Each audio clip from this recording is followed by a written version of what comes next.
Okay, so this one we're going to focus on stretching the hip flexors. We're going to progress like anything in calisthenics. We're going to go from the easiest variation all the way up to the hardest variation.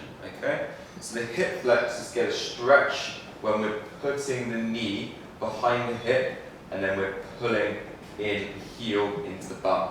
Okay, whenever you stretch the hip flexors, you usually stretch your quads as well. Okay, so the first stretch you probably all seen before. Grab on something, grab your foot, and you're going to pull your heel into your bum. Now I don't want you doing this because you probably won't feel a stretch. I want you to pull your knee back, but don't lean forwards too much. Try and keep upright, squeeze and brace your core, and try and pull that knee as far behind you. As a rule of thumb, whenever we're doing any hip flexor stretching, I want you to squeeze the bum, so this is my right bum that goes behind, of the side that we're stretching. So I'm stretching my right side, I'm going to squeeze my right bum in, and because the glute is the antagonist of the hip flexor, it's going to get you even more stretch. Okay, and that also means we're strengthening in that range. The next one is a progression from there. So if you find that easy, you don't really feel the stretch, go for this next one.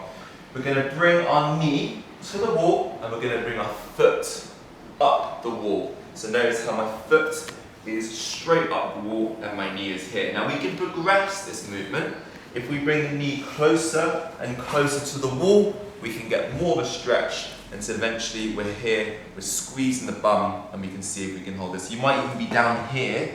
There's one of the hip flexors are pretty tight, but just slowly work your way up until you get a nice big stretch. Okay? Now, we can then go to the next one. Bring your knee a bit further away. Bring your other foot forwards. You want your heel in line with your knee. Okay? And again, we're going to hold here.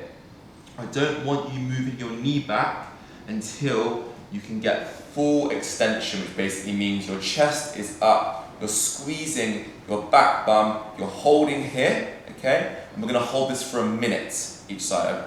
We're going to hold each of these for a minute each side, okay? If you can hold that nicely, put your hands back down. Let's bring that knee as close as we can now to the wall. So ideally, knee to wall, foot up the wall, hands down. And this one you might go, oh, okay, that's pretty tight. That's absolutely fine.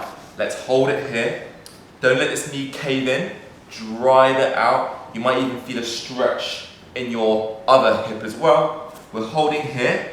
And at first you might be down here, holding here.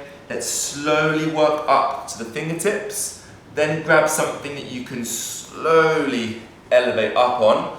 Eventually we're holding on something that's almost at knee height, and eventually we can come up, put our hands up the wall, and we're holding there. But you see, I don't want you arching. Squeeze your back bum, squeeze your core, reaching up, and we are holding there. Okay, so that is the couch stretch, stretching out the hip flexors. Let's hold those for a minute each side.